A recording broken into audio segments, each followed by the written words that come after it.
How to change language in Bilibili. Hi everyone, welcome back to another video from Wake&Tech. If you are looking for a way to change your display language in the Bilibili account, then the process is quite easy, so let's jump in.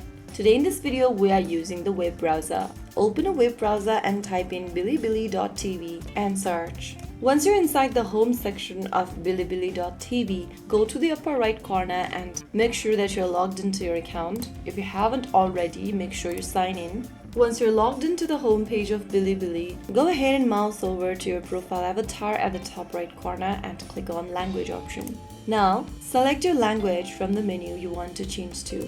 Right after you select a language, you'll be able to change your display language setting. You can also translate from the display by clicking the Translate button after choosing your translation language, and you'll be able to translate the language as well. Switch back to your preferred language whenever necessary by repeating this step. So there you have it. That is how you can change your language preference in bilibili.tv. If you found the video helpful, don't forget to like, share and subscribe to our channel.